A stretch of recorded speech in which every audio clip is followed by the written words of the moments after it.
Meron kaming directives coming from the DENR that Sarangani province is considered as yung 24 LGUs na vulnerable to climate change.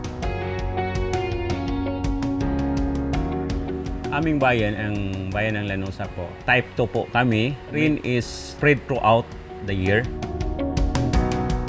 Climate change na. Nung dati, ang alam namin pag dadaan yung bagyo sa Samar, tatamaan kami. Ang tao hindi naniniwala sa climate change. Matindi. Dinaan na namin ang experience. Kasi environment talaga yung pinaprotektahan namin. Kaya kung titignan ho niyo yung sinadmit ho namin na mga projects, patungkol ho lahat sa mga farmers yun. Kaya nag-apply ho kami dun sa People's Survival Fund.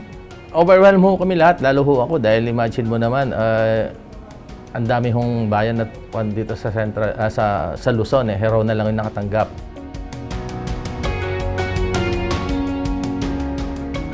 Gusto nating ma-achieve na yung tao maka-adapt sa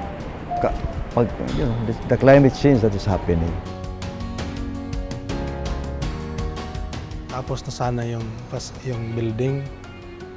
Ang nangyari, hindi naasahan na ganun pala kalakas yung Typhoon Odette na sira yung building. Madaling naparealize hindi lang sa farmer pati sa amin kung ano yung gaano kahalaga na malaman at yung climate change.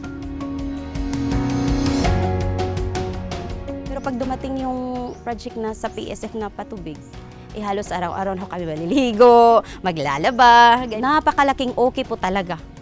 Sobra-sobra po ang papasalamat namin sa project na ito.